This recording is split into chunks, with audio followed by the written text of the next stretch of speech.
S'abonnez-vous.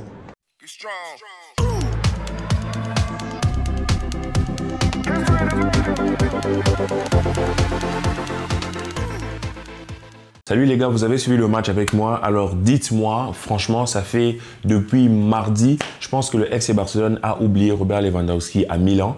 On le voit plus, on le voit pas. Moi, je l'ai pas vu, il n'y a pas que lui. Mais déjà, coup de chapeau, merci à Ter Stegen, homme du match. Franchement, il sort des prestations ou des performances, des arrêts plutôt en dernière minute qui nous sauvent tout simplement. Mais ce match est une déception, bien qu'on gagne. Hein. On gagne, on remonte, on est toujours premier de la Liga. On est en tête, victoire 1-0 du FC Barcelone à domicile face à Celta de Vigo. Mais s'il faut dire les choses, ce match vraiment n'est pas de bon augure. Ce match ne me conforte pas, ce match ne me rassure pas. On en parle, c'est le débrief. J'espère que vous allez bien profiter. Abonnez-vous, partagez, likez. En tout cas, likez mon contenu. Mais le contenu de ce match, il n'y a pas à liker, franchement, parce que la seconde période est vraiment éclatée à côté de la première période. C'est pas possible. C'est complètement lunaire ce qui s'est passé. Aujourd'hui, vraiment, le FC Barcelone a montré de la fragilité et de la méconnaissance au niveau même psychologique, tu vois. J'ai même pas envie de parler du côté tactique, en fait, comment on a joué. Mais dans la tête, en fait, il y a quelque chose qui va pas. Déjà, la première période, moi, je suis content. Pourquoi je suis content? Parce qu'il y a de l'intention, il y a de l'envie. On sent qu'il y a du mouvement, tu vois. Il y a beaucoup de pressing. Je suis très content quand je vois le match. Je me dis, ah, c'est bien, Rafinha, il y a de l'intention, tout ça. Même Ferran Torres, dans les premières minutes, tu vois, je vois, il tente des choses, il fait des trucs, il tente des dribbles. Donc, je me dis, ah, voilà, on est parti pour une très belle rencontre de football. Alors, mais au cours des minutes, déjà, si on doit revenir même sur la composition, on voit qu'il y a 3 latérales gauche installés en défense.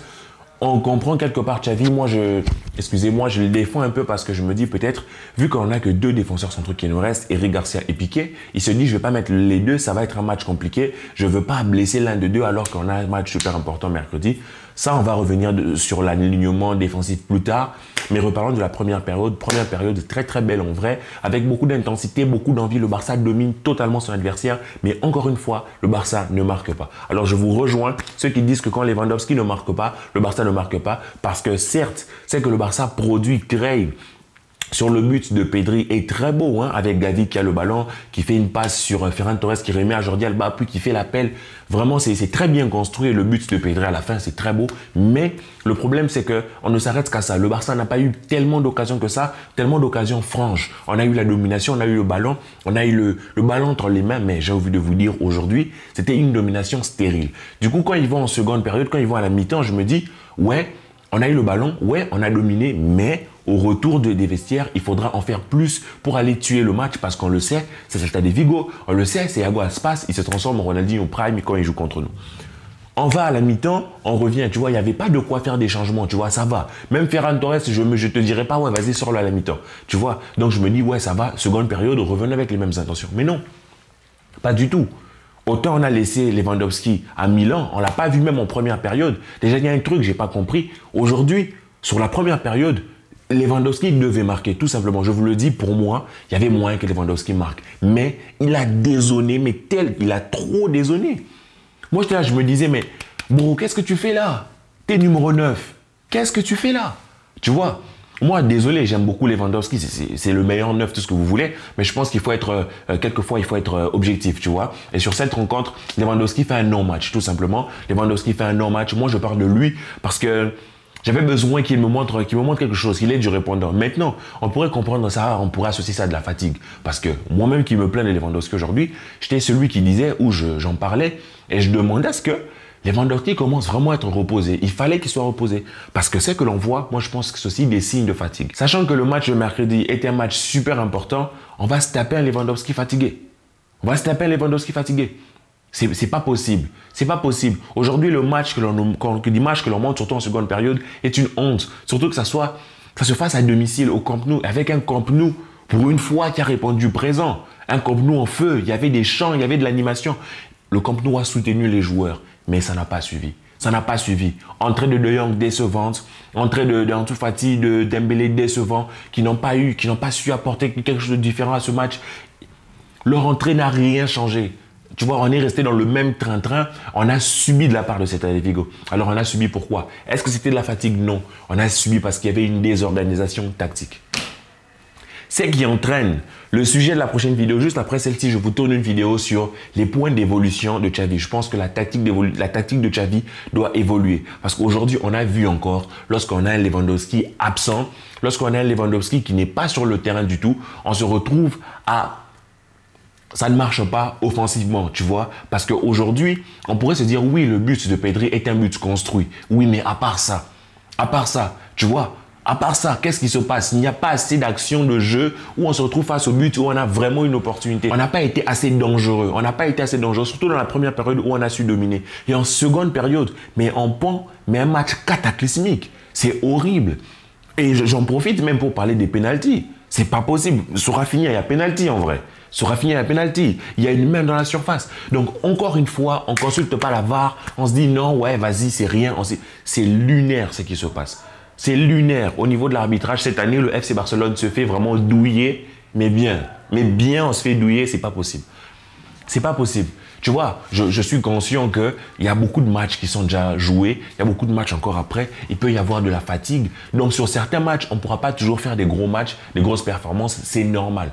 Donc, ce match-ci, je pourrais dire c'est compréhensible, mais ce n'est pas excusable tant que ça. Alors, on aura besoin de certaines actions, de certains faits des jeux, de certains trucs individuels comme le dribble de Rafinha et tout. Et il y a faute, on ne siffle pas. Pour moi, il faudra qu'on en parle.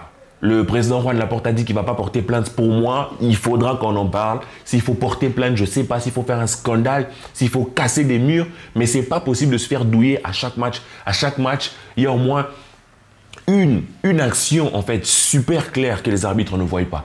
Qui pourrait entraîner un carton rouge, qui pourrait entraîner un penalty, qui pourrait entraîner un coup franc, n'importe quoi. Mais il y a des choses que les arbitres ne voient pas quand c'est nous. Et ce n'est pas possible parce que la faute de Rafinha, il y avait une faute beaucoup plus légère sur le Real de Madrid. Il a sifflé penalty. Donc, bref, revenons-en au football. Seconde période décevante.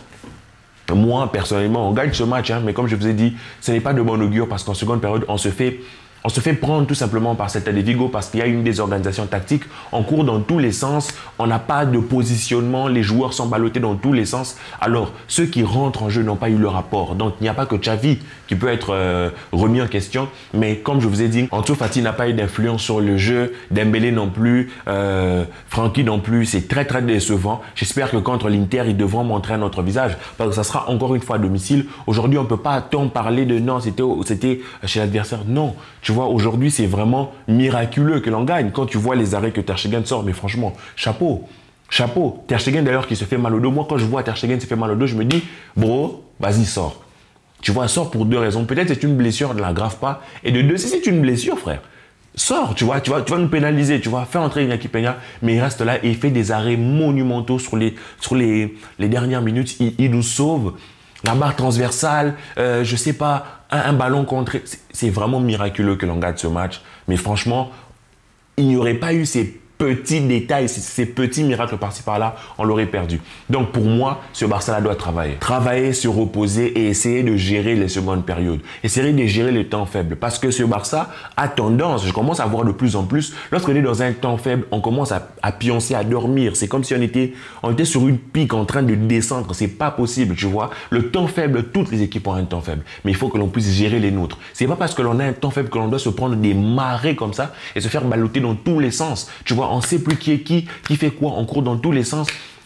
C'est pas possible. Tu vois, moi, par exemple, un match pareil, je sors Lewandowski. Il y a même qui, en vrai, je vous dis sincèrement, je laisse Rafinha, je fais entrer Dembélé, je prends un tout, je le mets en neuf. Tout simplement, je sors Lewandowski pour essayer d'apporter un peu plus d'entrée, un peu plus de trucs à la chose, tu vois. Mais même ceux qui rentrent, ils gèrent mal. Donc, pour moi, c'était un mauvais match du FC Barcelone. Dans l'ensemble, on a vu des belles choses en première période. Mais dans l'ensemble, c'est un mauvais match, encore un mauvais match. Dans la continuité du match de l'Inter, il y a des soucis peut-être physiques de la fatigue, mais je pense qu'il y a aussi un souci tactique, parce que le jeu du FC Barcelone, tu vois, ce qui me dérange, c'est que ce dont je parlerai dans l'autre vidéo, c'est que il y a des brides, il y a des actions de jeu très belles, comme le but de Gavi. C'est vraiment comme ça qu'il devrait jouer, tu vois. Mais c'est pas assez fait. Tu vois, c'est pas assez fait. Et ce n'est pas fait avec tous les joueurs, tu vois. On en reparlera. Donc moi, je pense que on doit vraiment travailler. On doit vraiment travailler. C'est les 3 points dans un match qui a été, j'ai même pas envie de dire un match difficile parce qu'en première période, on a de quoi faire. En seconde période, on se fait balloter. Je suis désolé, mais Moi, aujourd'hui, je trouve que notre milieu de terrain, surtout en première période, faisait un match extraordinaire. Busquets, Pedri, Gavi, c'était magique. Ce qu'ils arrivaient à faire, c'était très beau. Entre la pression, le jeu bas le pied, j'étais même très content de voir Gavi jouer de plus en plus bas le pied. Et un Busquets qui était très bon dans tout ce qu'il faisait, tu vois. C'était très bien. Et Ferran Torres, pas Ferran Torres, Rafinha est aussi très bien dans ses intentions et tout, avec un Baldé qui dédouble. Mais après, ça s'est arrêté. Baldé, il dédouble plus. De l'autre côté, on a Jordan qui ne dédouble plus. Du coup, on laisse les joueurs en un contre un, surtout quand Dembélé rentre. Il n'y a plus de mouvement. On aurait l'impression que Xavi, même c'est Xavi qui leur demande par peur. Et après, on se bride. On se prend des vagues que l'on ne sait pas gérer parce qu'on n'a pas de disposition tactique. Il nous manque un leader sur le terrain pour nous dire calmez-vous, calmez-vous. Parce que c'est de l'agitation en fait. Ce qui fait qu'on soit si mal, c'est de l'agitation, c'est de la peur. Il nous manque aujourd'hui, il nous a manqué le prolongement de la voix de Xavi sur le terrain. Pour dire calmer le jeu, calmer le tempo. Et surtout, il nous a manqué peut-être sur les dernières minutes en seconde période, un milieu de terrain qui pouvait gérer, qui pouvait tuer le tempo, qui pouvait gérer le ballon. Tu vois, c'est vrai que ce n'est pas des matchs faciles. Je ne suis pas un professionnel du football. Je ne prétends pas avoir la science infuse ou être meilleur que Xavi. Mais je pense que, franchement, ce match me laisse vraiment perplexe pour le match de l'Inter. Bien sûr, contre l'Inter, on verra une autre équipe, d'autres joueurs, un autre milieu de terrain. Mais j'espère que cette fois-ci, le Barça retournera à Milan, va aller chercher Lewandowski et nous le ramènera au Camp Nou parce qu'on aura besoin de lui. Portez-vous bien les amis. Juste après cette vidéo, je tourne directement la vidéo qui sortira demain du coup. J'espère que vous serez là très nombreux. Que la paix soit sur vous et peace.